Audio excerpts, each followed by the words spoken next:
Hey RogueTech fans, it's Blaine here. Today we've got the next Flashpoint and this is Reliques.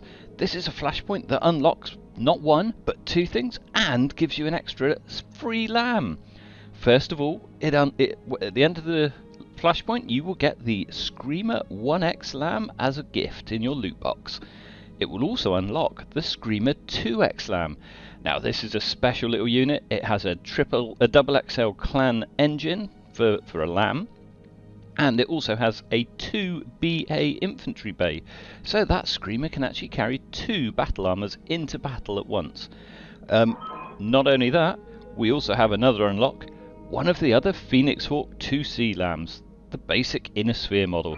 So this is a really important Flashpoint if you want to pick up some LAMs. So let's see what we have to do. Again, I'm not going to read through all of the bump that they have when we actually begin this. You can pause it, you can read it, and I'm sure you'll be fine. Although actually it doesn't look as though we've got any preamble, so it's going to be straight into Reliques the mission. First one we've got to do, it's I understand we will be doing back-to-back flashpoints, back-to-back missions. I'll eventually say what I'm meaning to say. I clearly need more coffee this morning, but we will be trying to take out a base in this first one. Okay, so the units I'm going to take for this particular mission, for capturing the base, I'm going to take a Black Rose with a couple of long tom cannons. This is one of my favourite mechs at the moment. I'm also putting in Camille. She's great. She actually gives all of your lance mates +1 lance accuracy. I mean, that's a great boost. I will take in my two new Wishers, both armed with 4 large super lasers. They're reasonably fast for super heavies. They will get faster over time, hopefully, because one of their quirks is tuned engine. Sorry, is super heavy mover, but that'll take a while. 140 drops. Let's see. Rain is currently on. Oh, a massive 39 drops. Yeah, a little bit of time to go. And then I'm also taking a Black Rose. This is a jump troop one, so it gives me a bit of speed, which is always useful to capture the base, and also because I know in this one some of the reinforcements start quite a long distance from where we'll be. So let's drop and see how we do. Reactor online, sensors online, weapons online, all systems nominal. Okay, here we go. We're dropping into the mission. And like I said, one of the best things about this mission, not only do you get given a 55-ton Screamer LAM, you get to unlock one of the 90-ton Phoenix Hawks and not beat those. So here we go. As you can see, we've got a base over here. It's all set in an urban environment. We do have turrets around the base that we need to capture. We're not too far away from the initial base, which is why I'm quite happy to take super heavy LAMs, plus it makes it easy and quick. I mean, much as you guys love listening to me talk, as if, at least this way you get to see the missions over quite fast. Now with a long-term LAM, you can actually fire before you actually get to take your turn. So I could just drop a ground attack anywhere at the moment, and then that will pick up some of the other targets that are underneath. So I think we're actually going to do that. I'm pretty sure there's usually 1 or 2 targets here. So let's see what happens. There we go. We've managed to hit a commando, a fire starter, and two of the turrets. So that was worth doing, even before we can even actually technically start the fighting. If you hear any barking, that's my dog. The bin men have just decided to pull up outside, and she really doesn't like them. She's not much of a RogueTech fan either, to be fair. Okay, so we'll push forward with our current mechs. Now, at this stage, I'm not going to jump with the Black Rose, because if I do, we're immediately going to see all of the targets over there. So yeah, I'll probably just jump up behind this building here. Have a little fight. Okay, we should now see what we're up against as soon as they've finished taking their first turn. Here we go. I'm saying I do apologise for the dog barking. She's a bit daft. Now go on, get down into your hole. Really does not like bin men. This one. There we go. Now we can actually see everything. So what have we got? We've got a gauze emplacement. We've got a large laser turret, heavy sniper turret.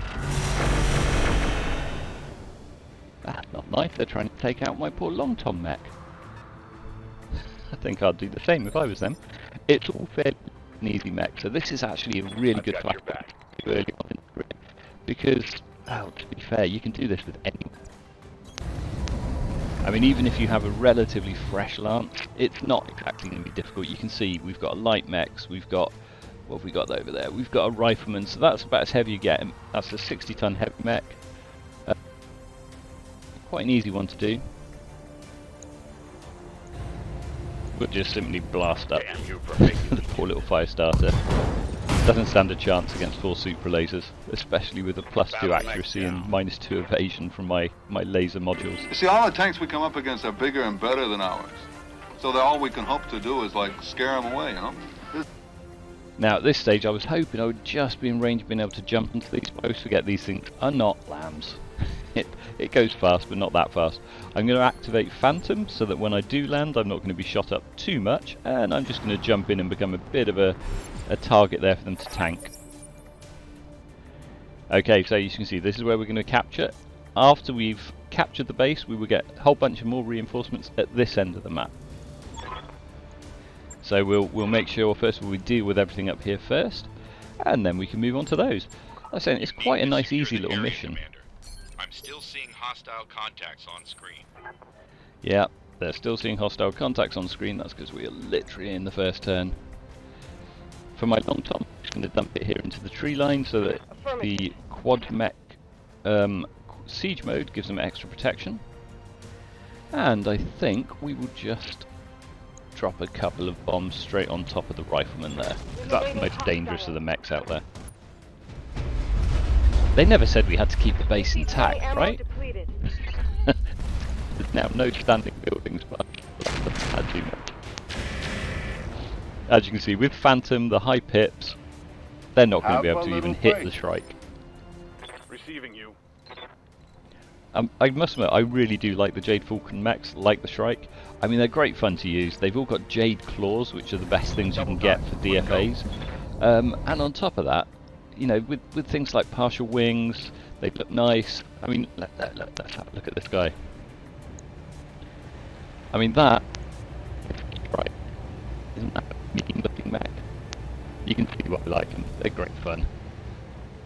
Actually, there's a Cara, which is 140 ton of super heavy gorgeousness, 145 ton, and I believe it's based on the Shrike.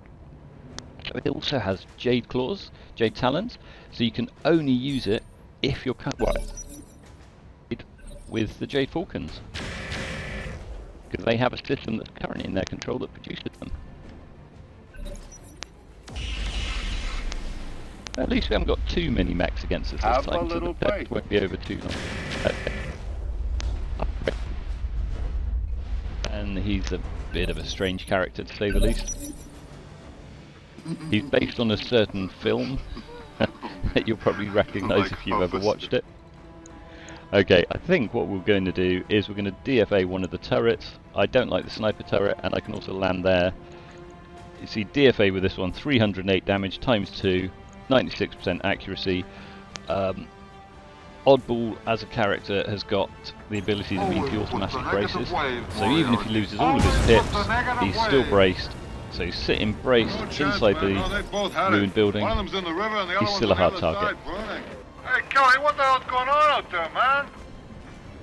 I've also fitted out this Shrike with half ferrofibrous, so it's able to repair itself. So even though DFA does quite a bit of damage to your own legs, most of that will be repaired over time, so it's not so bad. And unfortunately, when you DFA, you do lose all of your pips. So you can see the advantage there as to why I made sure he landed in cover to get the maximum 60% damage reduction. Yep. That certainly tells Kelly, what the hell's going on out there, man? Yeah, I'm afraid every time he does that, you're going to hear Oddball shouting about what's going on out there, man. He's not a happy character. Ready for orders. Things never go his way, you see. Right, I noticed one of the mechs against us here. We will have a rear view of the Anubis. As you can see again, 42% accuracy at the moment. Turn on our laser pulse module. Yeah, let me hover over that so you can see what it does. +2 accuracy when active, 2 evasion pips. A lot of extra heat, but it's worth it because now it's gone from 42% to 78%. Putting one in the back. Of course we still missed with 2 out of the 4 shots, but hey, you can't have everything. How can I help? Right, we'll make sure we get him with the other one. Roger. Full throttle. So this one already has its pulse module active. Again, always check that they're not starting to fail because you don't want them to explode, partly because these are so hard to get hold of. 1X Anubis. That's 1 less hostile on the field. And then I think Khmer will drop a couple of high explosive artillery rounds right on top of the commando, because then it will also catch those 2 turrets around it. Follow me to victory. There we go. So we've already taken out 2 of the mechs, 1 of the turrets, and the others are already starting to get damaged, so we're getting there quite fast. I quite like them targeting the new wishes. I mean, these guys have been designed as the superior tanks that I can have in my team. They heal up, they take very little damage because they've got lots of damage reduction, like hardened shoulders, they've got shields. We're late, it's because we're dead. So again, I think we're going to jump over this time. The Gauze emplacements are the most dangerous, although, yeah, if I land there, I'll at least be facing sideways on, because I really don't want my rear facing towards them. Although it's possible the rifleman might go and target me from the back. I don't think I killed it. Oh no, there we go. Hey Kelly, what the hell's going on out there, man? Talk to me.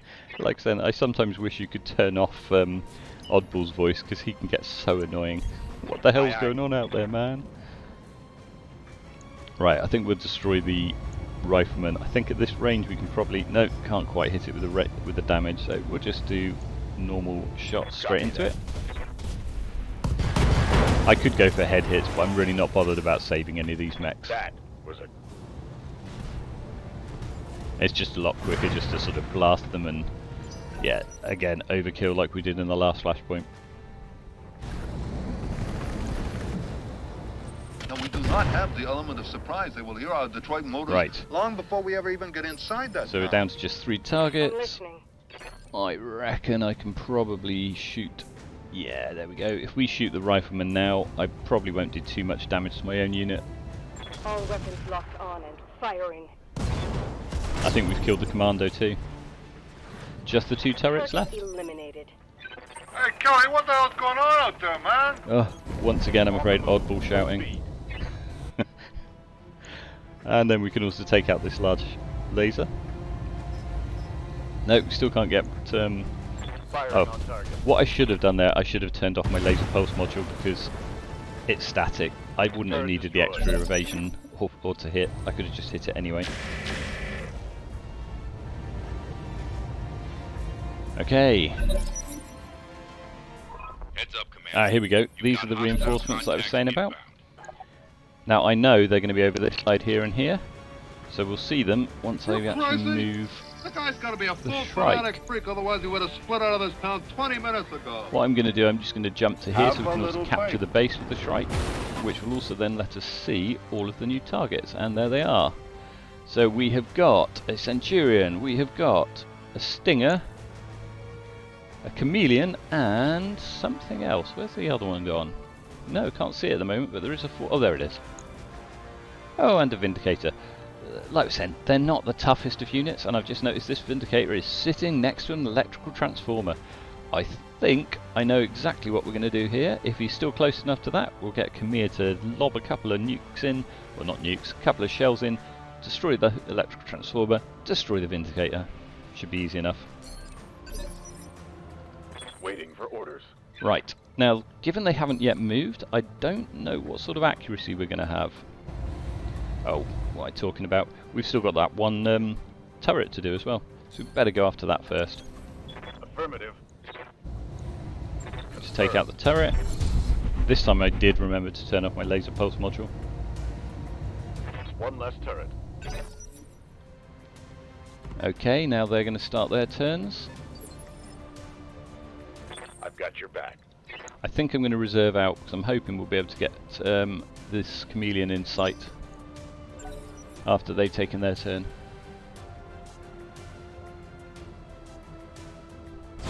Here we go. Oh, Okay, not only is it going to be in sight, they've made it a prime target by jumping up on top of the building, and it's like, hey, the AI is saying, shoot me now. Yes, I hear you. Okay, with Khmer, I've got field command, which, given these are little tiny targets that are just moving, I think if I'm going to actually target the electric transformer directly, and then as we throw these in, we'll see a huge amount of damage being transferred straight over to the Vindicator. Target destroyed. Or not. Honestly, sometimes those electric transformers are so confusing. It's like that Vindicator was right on top of it almost, and yet took no damage from it. Other times, your own unit that's sort of 4 blocks away will suddenly take massive damage from one you've just destroyed. A bit of hit and miss as to where the lightning bolts go.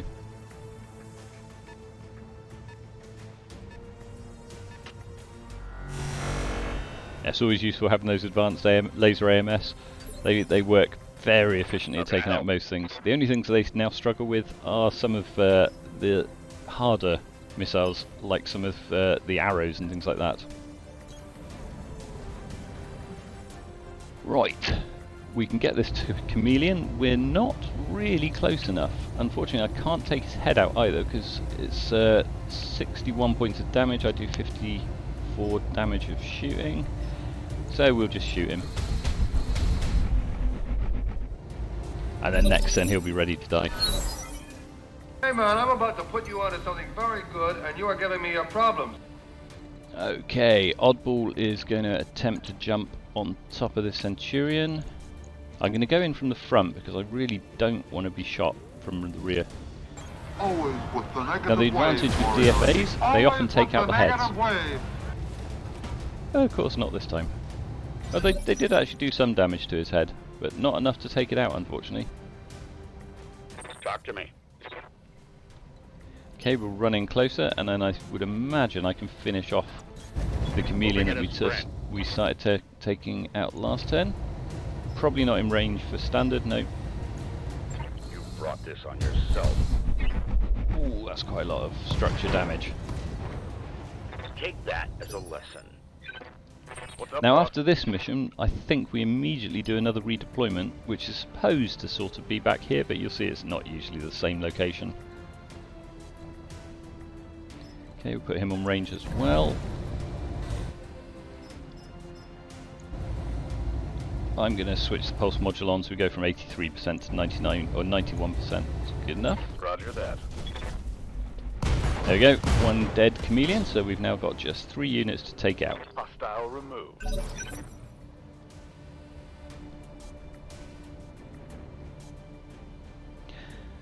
I mean, I think last time I did this mission I was doing it entirely with LAMs, mostly 50-ton Phoenix Hawks, things like that. And it was pretty easy. Like, it is a great mission to do from the start because it means you immediately sort of bump up the power of your own lance by getting that screamer at the end. When we've picked up the screamer, I'll actually show you what it's like, but it makes an absolutely superb missile carrying LAM. Okay, we should be able to finish them off on this next turn.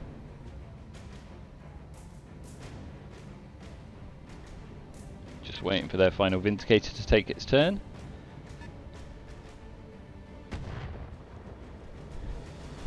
So ineffective. Okay. No chance, man. No, they both had it.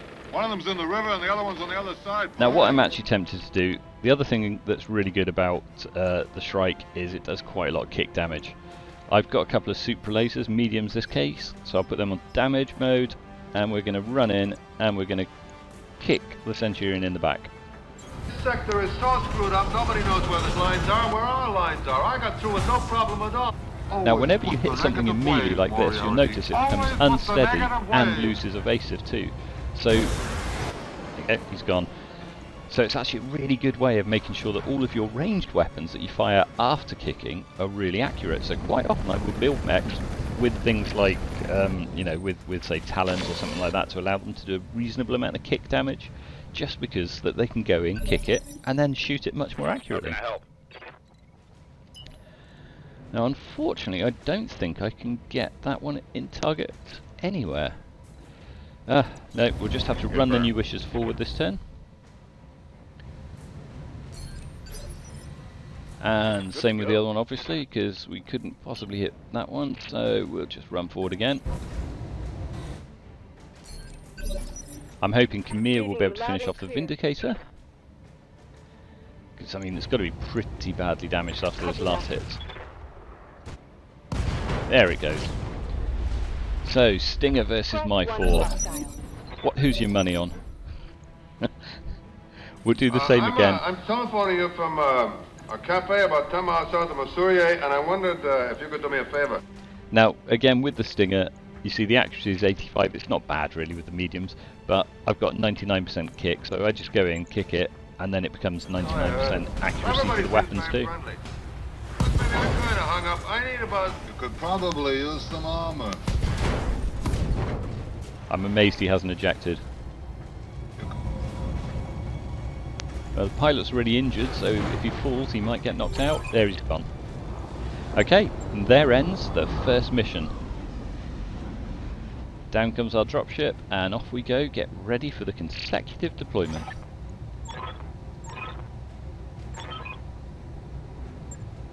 Mission successful.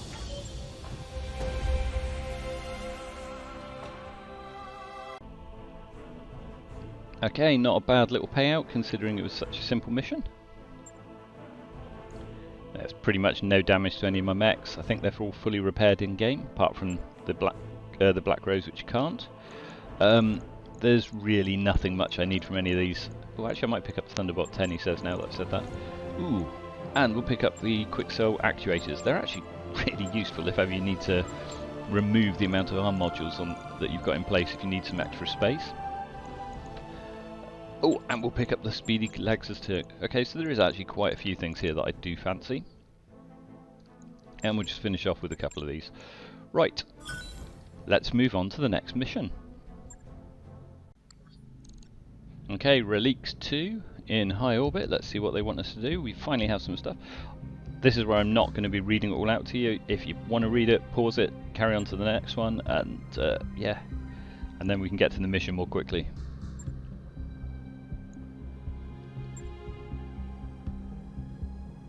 So as you can see, we are working for Steiner for this mission. We're against, well, we're still against the pirates and Tortuga in this case. So we're guarding a base for this next mission. It's actually slightly harder than that first one, but it really is only slightly harder. We have two choices that we can make at this point. We can either defend the base, or we can rescue the pilot. I mean, defend the base, it gives you slightly better loot because you're against more targets. It's a longer mission. Or the rescue the pilot is a normal rescue mission. I think we're going to go and do that because we could do it nice and quickly. Yep, as far as I'm concerned, the pilot is more important. Honestly, the rest of my crew are looking at me in shock, going, "What? What?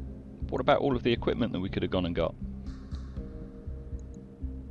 Yep, so we're going after the pilot. I don't think any of these have any long-term effects other than you do or don't get extra equipment. It seemed to suggest that there may have been a sort of a progression later on where you see this same pilot again, but I don't think there's ever been a mission put in place. This is not a consecutive deployment, so we can actually have time to recover our pilots first, which we're going to do quickly. Job's done, Commander. Black Rose fully repaired, pilots ready. Let's drop back in.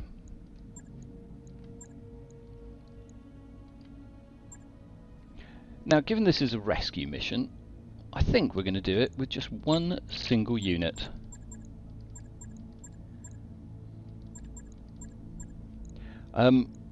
Previously I've used like a really fast LAM, but this time I'm going to use my Onetta. And again, Oddball is my pilot for this guy. If you build a LAM that's fast enough, or if you build a ground-based unit that's fast enough, you can run in, grab it, and get out before they've even known what's happened. You will find, though, if you do normal recovery missions with only a single pilot, it will drop your company Lance difficulty rating, because remember, that's only taken over 8 missions. Do one of those with just one unit, you're going to immediately reduce your overall difficulty rating quite rapidly. Reactor online. Sensors online. Weapons online. All systems nominal. Right, let's go get that pilot back. Command interface initiated. So we're coming up on the facility, that's where it is. So we need to get our mech into that zone, grab the pilot, and then get out to a pickup that will be over here. With all of these, you pretty much only ever come up against 4 units. They're probably not even... I think, given the other mission, they will be quite low spec units. We've obviously got a Brutus, Emperor. Oh no, an Emperor is a nice big assault. Yeah, Blackjack and crossbow, so they're okay. So I'll put on my vehicle DNA, put on my supercharger to go really fast. It's not the perfect mech, the One-Etter, because I do prefer to have slightly better sort of electronic warfare suite built in. You can see we can get all the way up to here, so we're not quite going to be able to reach it on this first turn. So I think what I'm going to do, I'm going to turn the supercharger off for now, and then we're just going to drop ourselves this side of the hill, so we'll be able to reach it next turn.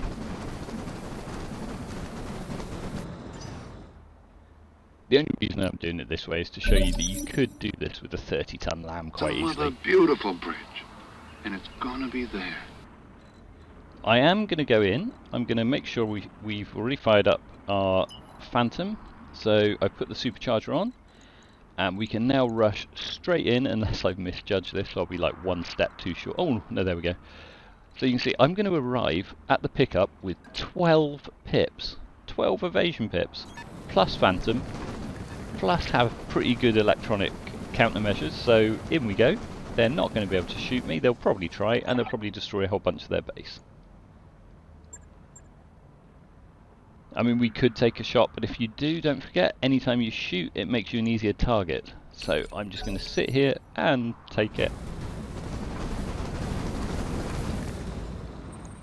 Oh, it is actually a Crossbow X against us. They're a really nice little mech. I would have quite liked to have taken that one if only I'd have brought along a few more units I could have done that with.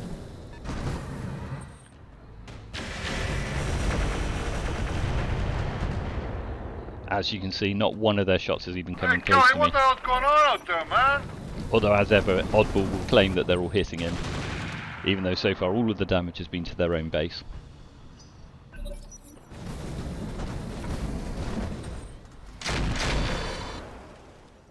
It's funny, I've heard a lot of people complain that Oddball is the worst pilot out there. Personally, I think Duncan Fisher is the worst pilot. If ever you've got him on your team, he will drive you nuts. Now go on, get down into your hole. Okay, so all we have to do to complete this mission is to reach the extraction zone. Just like that. Tanks are faster than any other tanks in theater of operations. Forwards or backwards. So there you have it, a quick 2-turn of activity. Rush in, grab it, rush out.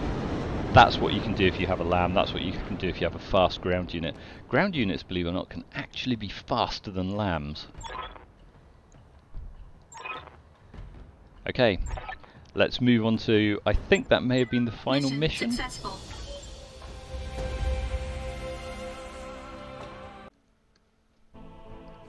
Okay, yeah, good payout there, you see. 1 mech, no damage, not really much salvage, so I don't know why I went and picked maximum salvage. That was a bit daft of me, because we've got 0 salvage. I should have gone for maximum payout. Live and learn. Actually, it's just because my normal default is to go maximum salvage. Okay, now we have... Oh, what happened there? Okay, we now got the immediate consecutive deployment. I'm hoping I won't just have the 1 unit, but I think I actually get given the other ones for this mission. So you only actually get to bring 1 of your own along. This is against a group of pirates that you'll be fighting. And actually it's not a bad choice having that One-Etter. It's quite a good little melee unit. So hopefully it'll be enough to do what we need to do. Sensors online. Weapons online. All systems nominal.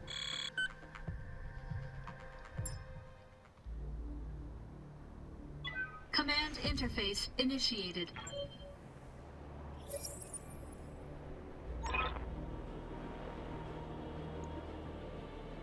Okay, so we're up against them. Brian is not using flying. What are we up against? I don't remember this one. I think I must have always done the base defense. The base defense first rather than this one. So this will be quite interesting. Let's tear it up. Ah, okay. Right, what we have Lieutenant Brian is now come and joined us in the Screamer that we're going to get after this mission. And we're up against one lot of Innisphere Standard BAs and a Wasp, so that's not exactly hard. There is the Screamer. Okay, this is I've learned something new about this Flashpoint as well, because like I said, I've never done the rescue version before. That's kind of cool. So the default Screamer has a bunch of one-shot arrow 4s, it has some bolt-on rockets, and it's got AMS flares. The Innisphere Standard are going to be a bit of a pain, so I'm probably just going to blow them up with the arrows, and then we'll save most of the rest, and we'll just go and kick the Wasp until it's dead and shoot it with our ERPPC. Okay, we are a LAM as usual. Bryant doesn't have any special abilities, but if we head up to the top of this building, which is always great when you're shooting down at stuff so you get the extra accuracy bonus, we should be able to dump all of our arrows straight onto the Innisphere. We're going to overheat if we do this, so I'm going to turn off the ERPPC. We're still going to overheat, so I'm going to turn off 2 of the arrows. We'll start with 2 arrows, and that should be enough to start destroying the BA. Yep, not bad. Taking out most of their armour. When you're fighting BAs, if they have to walk through fire, they take masses of damage. I hear ya. So we'll again go up on top of the building over here. Uh-huh. I've got eyes on hostile Oh, reinforcements. it looks like we have got extra over there. Oh no, we're just talking about the Wasp we saw earlier. It is literally just one unit against us from each of their 2, so that's kind of cool. Uh-huh. And hopefully that will finish off. I don't think we ended up firing the arrows. More? Huh?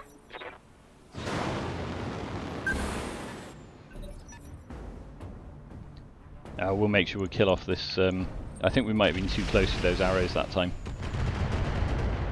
Oh, the other advantage, if you've got a LAM and it's sitting on top of a building, you do not take fall damage when the building gets destroyed.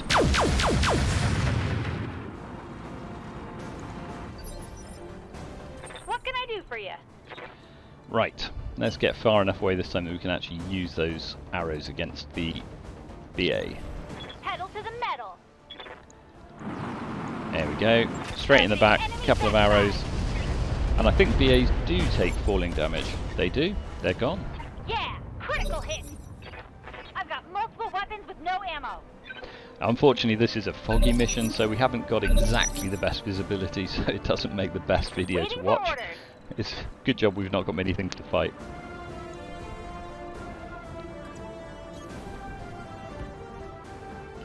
Do we have any? We have got an electric transformer there, but I can't currently shoot it. But if we take out the building in front of it, which I also can't shoot because there's another building in the way. Nope, we'll just stop there for now.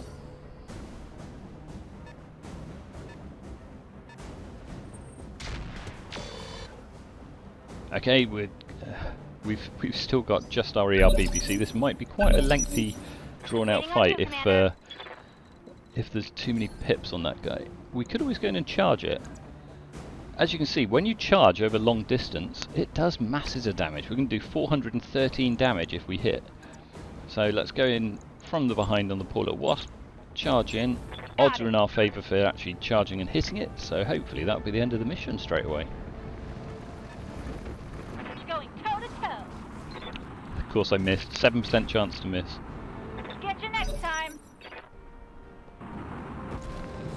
Okay, well at least they're out of view now.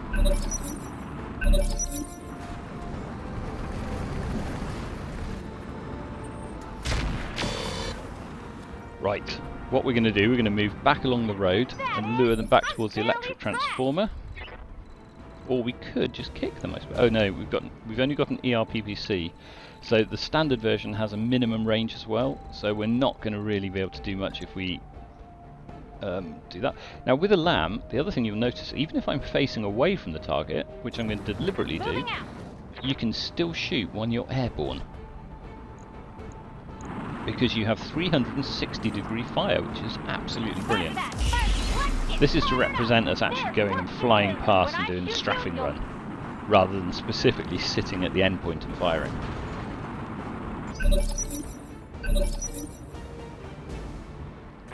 Okay, we've just got to take out the final leg, not too close.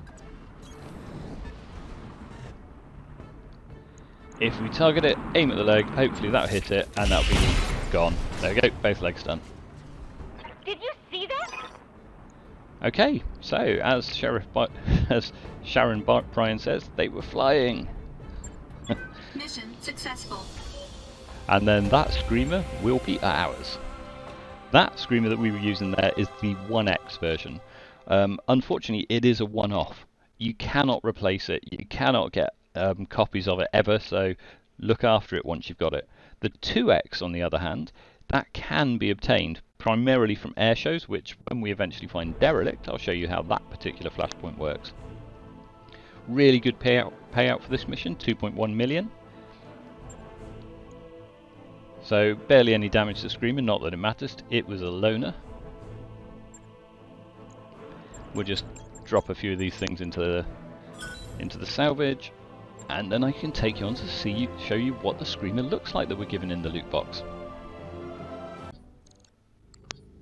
Okay, final lot of blurb for Reliques in the high orbit again. So I'm going to go straight through these, but as you can see, Sharon Bryan was really pleased to be flying that Screamer. Oh, that's so nice. She's giving us the mech so we can send her reports and tell us what we thought of it and to stay in touch. I don't think we ever do meet her again, unfortunately. So here is our loot cache. And we have got some reasonable pieces, but most importantly, the Screamer itself. That mech you wanted is back online.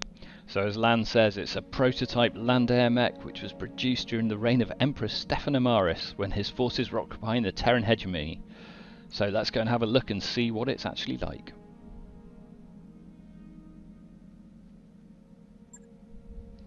Okay, drop into the mech bay. Hey, Commander. Be with you in a second. I'll come back and have a quick look at the quirks as well before we finish. So this is the default Screamer-LAM. It's got a laser slot, it's got a ballistic slot, but more importantly, it's got these 4 missile slots. This is what makes it such a great LAM if you put in a whole bunch of missiles. The stock version actually has quite low armor, much lower than I'd ever feel comfortable with. The way I've tended to build this, I tend to put a couple of LAM hardpoints because they work really well for 55-ton LAMs because they're still fast. And then I can bung in some Hellfires, maybe some Vulcans, and also give it some multi-missiles, MMS, multi-missile systems. They're lovely little micro-missile systems? Yeah, micro-missile systems. They're really good missiles if you can get hold of them. Okay, if we come out, we'll see the quirks. It's got some really quite useful quirks, such as extra evasion at 20 and extra jump attack damage. At one point, LAMs could not DFA. They can DFA now, so quite useful. Anyway, I hope that's been a useful additional Flashpoint. I'll put in the links to the 3 different mechs, but unfortunately they are all classified, so there's going to be literally nothing to link it to yet again. At some point we will be doing Flashpoints that I can link you to something you'll actually be able to look at. When I've actually got Derelict done, when I've got air shows, I will also try and put together a sort of some examples so you can see what the mechs look like at least once I've picked them up, so it might take a while. Anyway, I hope you enjoyed today's video, and if you did like it, please do so. Please subscribe, tell your friends, and see you all on the battlefield.